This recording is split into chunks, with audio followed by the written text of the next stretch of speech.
تمام قسم کی تعریف، کبریائی، حمد و ثنا اس اللہ وحدہ لا شریک له لائق و زیبا ہے کہ جس نے اس ساری کائنات کی تخلیق فرمائی، ہماری ضرورتوں کے واسطے ہر ایک چیز کو مہیا فرمایا، ہماری رشد و ہدایت کے لیے انبیاء اور رسولوں کا سلسلہ جاری فرمایا اور ہمیں مسلمان بنایا۔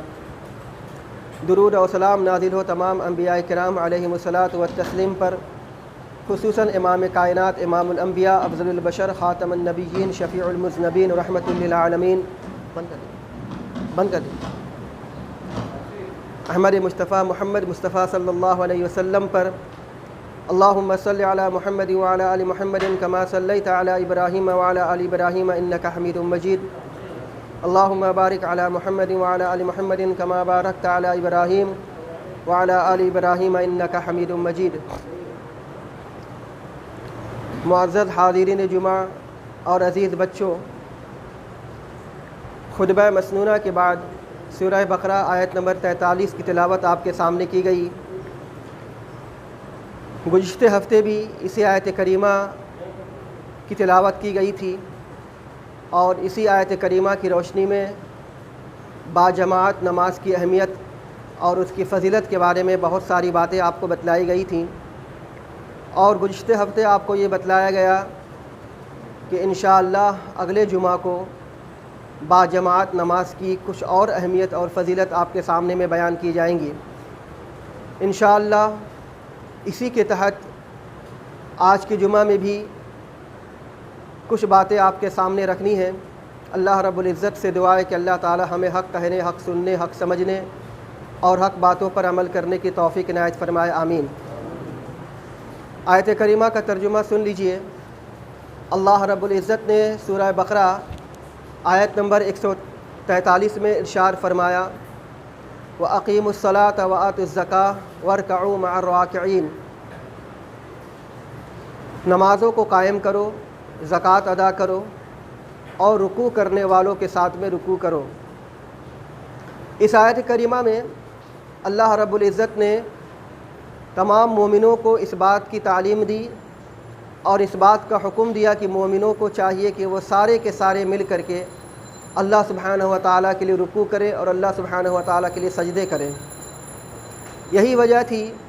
کہ نبی کریم صلی اللہ علیہ وسلم کے زمانے میں صحابہ کرام رضی اللہ عنہم اجمعین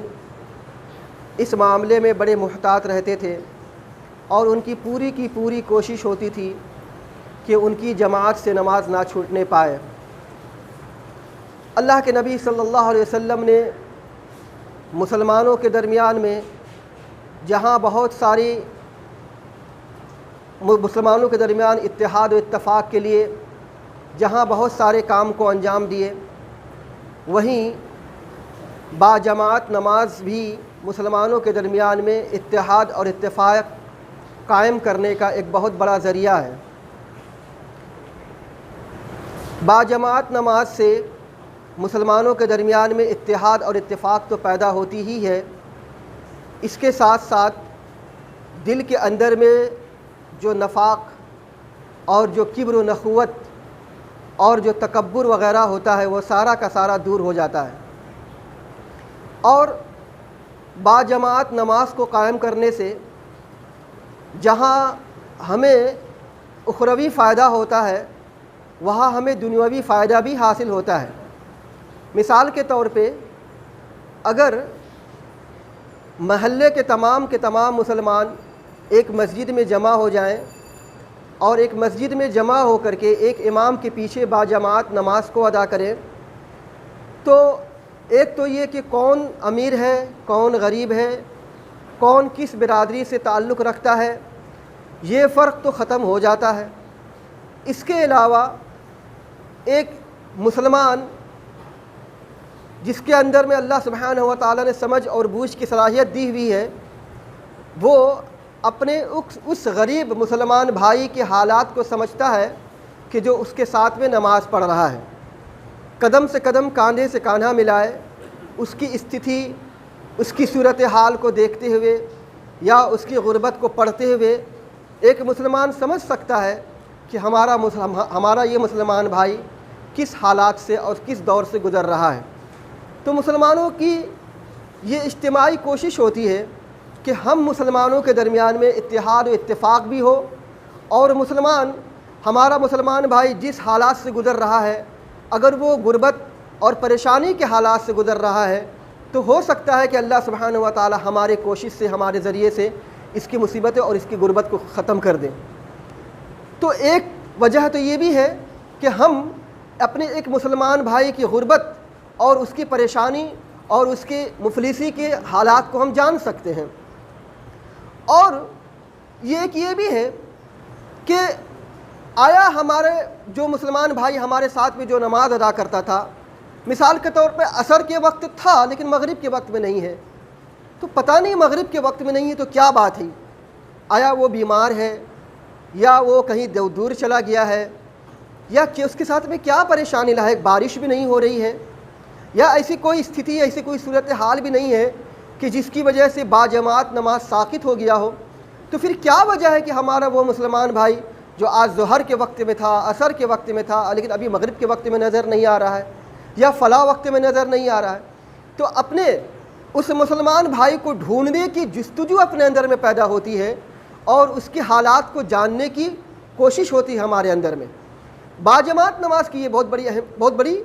بات ہے۔ تو اسی وجہ سے اللہ کے نبی صلی اللہ علیہ وسلم نے مسلمانوں کے درمیان اتحاد و اتفاق اور ایک دوسرے کی سچویشن اور ایک دوسرے کی صورتحال کو جاننے کے لیے باجماعت نماز کا اہتمام کیا گیا۔ اس کے علاوہ جب آپس میں مسلمان کسی مسجد میں جمع ہوتے ہیں اور ایک امام کے پیچھے میں نماز پڑھتے ہیں، تو سب سے بڑی بڑھ کر بات تو یہ ہوتی ہے کہ آج کے اس بھاگم بھاگ دوڑ میں کون کیا کما رہا ہے، کون سے بزنس کر رہا ہے، کون کس مشغلے میں جڑا ہوا ہے، تو اس کو بھی جاننے کا موقع ملتا ہے باجماعت نماز کے ذریعے سے۔ باجماعت نماز سے فارغ ہونے کے بعد جب مسلمان آپس میں ایک دوسرے کو سلام کرتے ہیں یا مصافحہ کرتے ہیں، یا ایک دوسرے سے علیگ سلیگ کرنے کے بعد اس کے حال اور احوال کو جانتے ہیں، تو پتہ چلتا ہے کہ ہمارا یہ بھائی کون سا بزنس کر رہا ہے، کون سا کام کر رہا ہے، کون سے مشغلے میں مصروف ہے۔ اس ساری باتوں کو آپس میں ایک دوسرے کے تبادلہ خیالات کرنے اور ایک دوسرے کو جاننے کا موقع ملتا ہے۔ اس سے کیا ہوتا ہے کہ جہاں آپ اپنے اس بھائی کی مدد کر سکتے ہیں تو ہو سکتا ہے وہ بھی آپ کا بھائی آپ کی مدد کرے۔ تو یہ ساری کی ساری چیزوں کو قائم کرنے کا ذریعہ باجماعت نماز ہے۔ اسی لیے مسلمانوں کو چاہیے کہ اس کو ہلکے میں نہ لیں، باجماعت نماز کو ہلکے میں نہ لیں۔ اگر اس کو پتہ ہے کہ ہمارے محلے کی ایک مسجد ہے جہاں ایک امام متعین کیا ہوا ہے، جہاں پہ وقت متعین ہے کہ اتنے بجے اذان ہوتی ہے اور اتنے بجے جماعت کھڑی ہوتی ہے، اور یہ بھی ہم کو پتہ ہے کہ چند مسلمان بھائی ہمارے اس مسجد میں جا کر کے نماز ادا کرتے ہیں، تو ہمیں چاہیے کہ ہم اپنے مسلمان بھائی کا ساتھ دیں، اور آ کر کے اس کے ساتھ میں کندھے سے کندھا ملا کر کے، قدم سے قدم ملا کر کے باجماعت نماز ادا کریں۔ اللہ کے نبی صلی اللہ علیہ وسلم نے باجماعت نماز کی تاکید اس قدر کی ہے، فرمایا اللہ کے نبی صلی اللہ علیہ وسلم نے کہ ایک آدمی اگر اپنے گھر سے آیا ہو اور وہ گھر میں فرض نماز ادا کر چکا ہو، اس کے باوجود بھی اگر مسجد میں آیا ہو یا کسی دوسری مسجد میں اس نے فرض نماز ادا کر لیا، اور اس مسجد سے فرض نماز ادا کرنے کے بعد دوسری مسجد میں آیا ہے کہ جہاں پر وہ دیکھتا ہے کہ باجماعت نماز ہو رہی ہے، تو اس کو چاہیے کہ اس جماعت کے ساتھ میں شامل ہو جائے۔ پہلے جو اس نے فرض نماز جو پڑھی ہے جماعت کے ساتھ میں کسی مسجد میں یا گھر میں پڑھی ہے تو وہ تو اس کی فرض نماز ہوگی، لیکن بعد میں جب جا کر کے کسی دوسری مسجد میں باجماعت نماز کے ساتھ شامل ہوتا ہے تو اس کی وہ نفل نماز ہوگی۔ ایک مرتبہ اللہ کے نبی صلی اللہ علیہ وسلم جماعت کے ساتھ میں نماز ادا کرا رہے تھے کہ جیسے ہی اللہ کے نبی صلی اللہ علیہ وسلم نے سلام پھیرا تو مسجد کے کسی کونے میں ایک آدمی کو بیٹھا ہوا دیکھا۔ اللہ کے نبی صلی اللہ علیہ وسلم نے جھٹ سے اسے پوچھا، اے اللہ کے بندے کیا تو مسلمان نہیں ہے؟ اس نے کہا کہ ہاں اللہ کے نبی صلی اللہ علیہ وسلم میں مسلمان ہوں۔ تو جب تو مسلمان ہے تو ہمارے ساتھ میں تو جماعت کے ساتھ میں شامل کیوں نہیں ہوا، نماز میں شامل کیوں نہیں ہوا؟ تو اس آدمی نے کہا کہ اے اللہ کے نبی صلی اللہ علیہ وسلم میں گھر سے نماز پڑھ کر کے آیا ہوں۔ اللہ کے نبی صلی اللہ علیہ وسلم نے فرمایا کہ جب تو اپنے گھر سے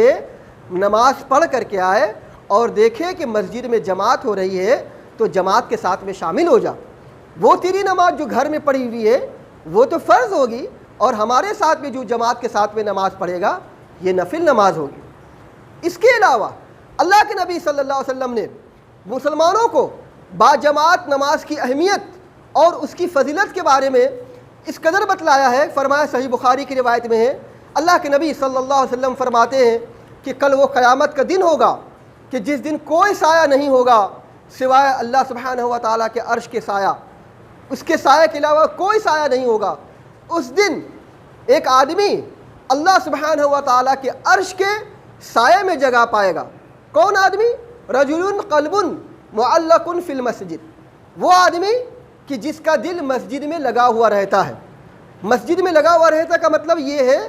کہ ابھی عصر پڑھ کے گیا ہے اور اس کی پوری کوشش ہوتی ہے کہ کب مغرب کی نماز ہو اور مغرب کی اذان ہو، اور مغرب کی اذان سنتے ہوئے فوراً مسجد میں جائے اور جا کر کے مسلمانوں کے ساتھ باجماعت نماز میں شامل ہو۔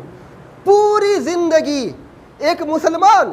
اسی کوشش میں گزارتا رہا کہ ہماری کوئی بھی نماز باجماعت نہ چھوٹنے پائے، بے اللہ یہ کہ ہمارے پاس میں کوئی عذر ہو، ہم اپنے بستر پہ پڑے ہوں اور بستر سے چل نہ سکتے ہوں۔ آپ دیکھیں گے کہ سلف صالحین کا معمول تھا، یہ تھا کہ وہ ایک سلف صالح کا ایک واقعہ ملتا ہے کہ ان کو فالج مار دیا گیا تھا، اور اسی فالج کی حالت میں وہ مسجد تشریف لائے اپنے کسی آدمی کے سہارے میں۔ ان سے پوچھا گیا کہ آپ کے پاس میں تو عذر ہے، آپ اپنے گھر میں نماز پڑھ سکتے تھے، لیکن اس کے باوجود بھی آپ مسجد میں کیوں آئے؟ تو انہوں نے کہا کہ اللہ کا وہ داعی جس نے آواز دی مجھے حی علی الصلاۃ، آؤ نماز کے لیے، اللہ کا داعی نے جب مجھ کو کہا آؤ نماز کے لیے تو میں اس کی دعوت پر لبیک کیسے نہیں کہہ سکتا؟ مجھے اس بات کے لیے گوارا نہیں ہوا کہ اللہ کا داعی مجھے پکارے اور میں اپنے گھر پہ نماز پڑھ لوں، لہٰذا میں نے پوری کوشش کی کہ جیسے تیسے کر کے اللہ کے داعی پہ لبیک کہوں اور اس کی دعوت پر لبیک کہتے ہوئے مسجد پہنچے، لہٰذا میں مسجد پہنچ گیا۔ تو ایک مسلمان کی پوری زندگی اس بات کے لیے کوشش ہونی چاہیے کہ اللہ کا داعی یعنی مؤذن جب آپ کو پکارے حی علی الصلاۃ، آؤ نماز کے لیے، تو آپ کو اس کی دعوت پہ لبیک کہنا چاہیے اور مسجد میں آ کر کے باجماعت نماز ادا کرنی چاہیے۔ ہم میں سے کتنے ایسے آدمی ہیں جو ہر وقت سنتے ہیں حی علی الصلاۃ، آؤ نماز کے لیے، اللہ کا داعی یعنی مؤذن آپ کو پکارتا ہے، آپ کو بلاتا ہے مسجد کی طرف میں، لیکن ہم کبھی بھی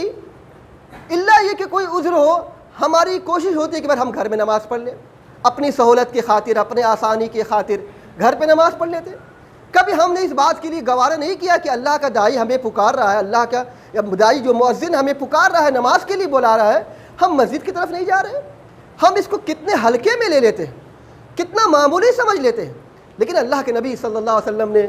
مسلمانوں کو اس کی اہمیت اور فضیلت بتلاتے ہوئے کہا کہ دیکھیے معمولی مت سمجھیے،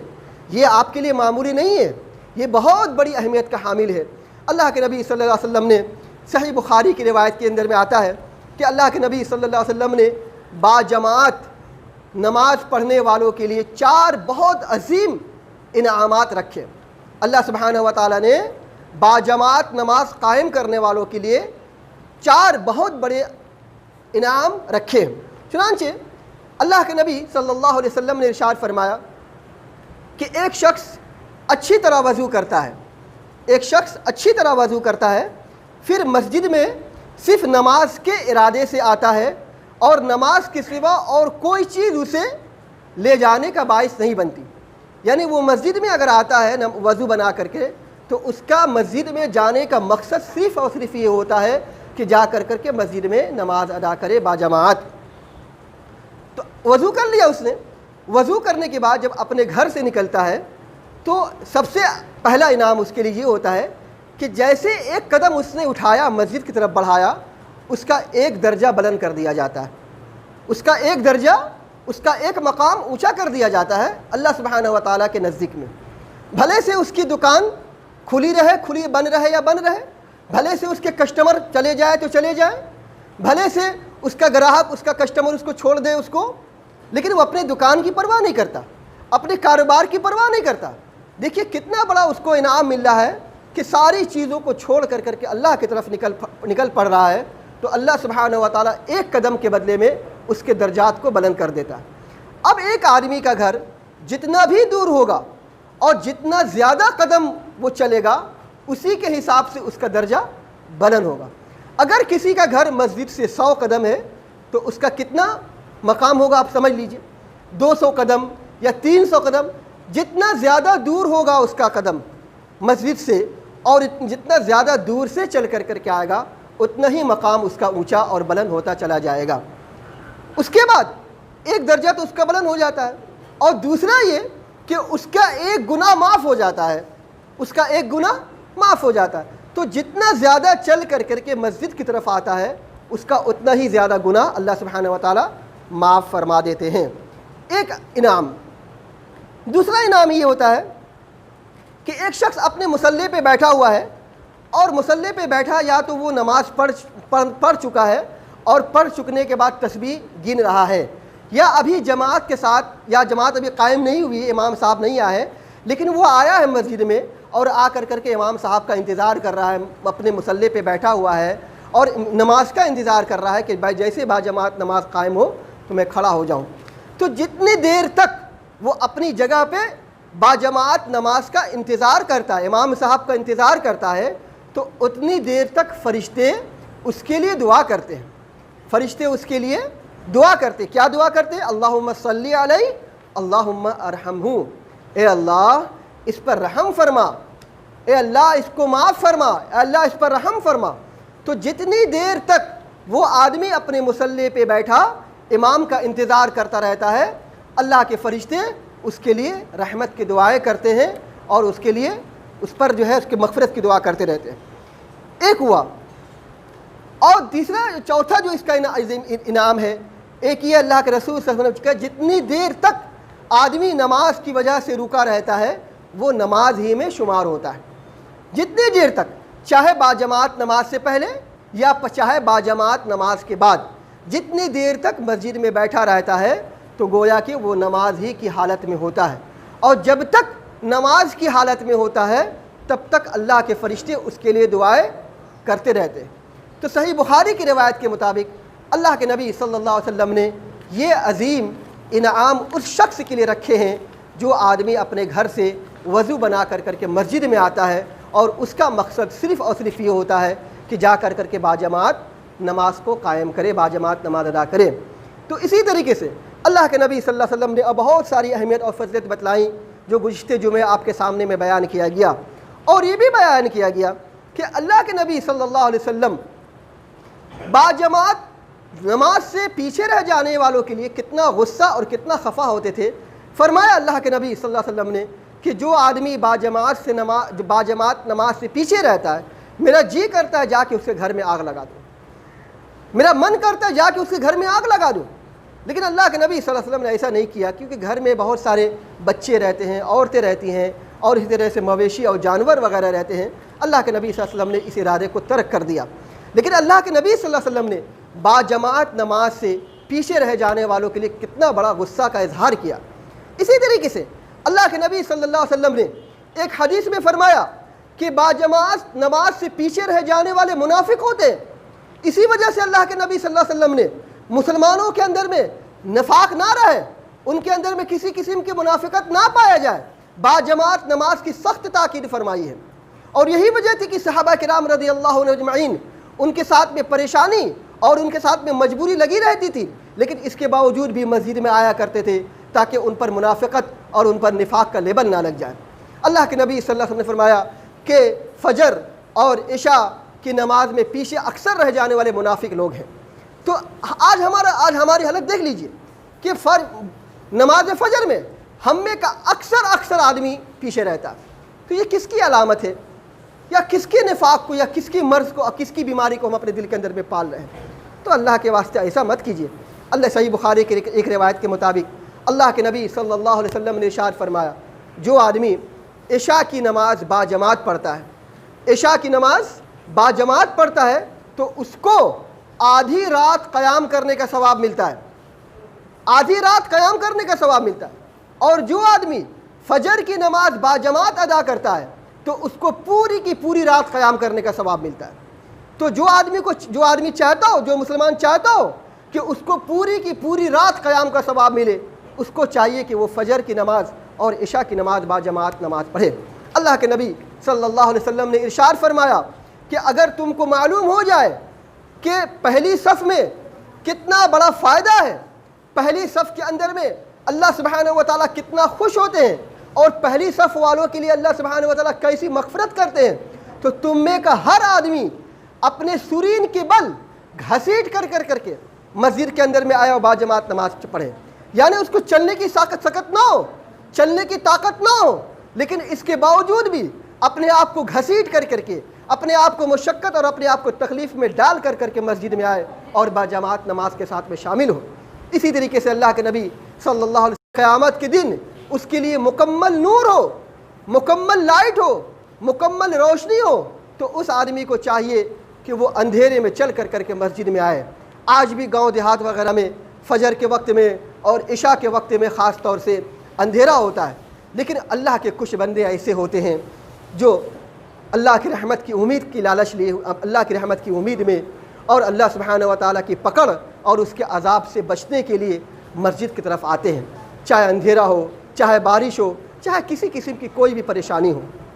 اس لیے ہم مسلمانوں کو چاہیے کہ اللہ کے واسطے اگر آپ کے محلے کی مسجد میں باجماعت نماز ادا ہو رہی ہو، چند مسلمان نماز ادا کر رہے ہوں اور آپ کے کانوں میں حی علی الصلاۃ، اللہ کا داعی یعنی مؤذن کی آواز آ رہی ہو، تو آپ جماعت سے ترک مت کیجیے، باجماعت نماز کو ترک مت کیجیے، اس لیے کہ اگر آپ نے بغیر کسی عذر کے اپنی سہولت اور اپنے آسانی کے خیال سے اپنے گھر میں نماز پڑھ لیا، تو سنن ابن ماجہ کی روایت کے مطابق اللہ کے رسول صلی اللہ علیہ وسلم نے ارشاد فرمایا کہ بغیر کسی عذر کے اگر کوئی آدمی اپنے گھر میں نماز پڑھ لیتا ہے تو اس کی نماز کا کوئی اعتبار نہیں ہے۔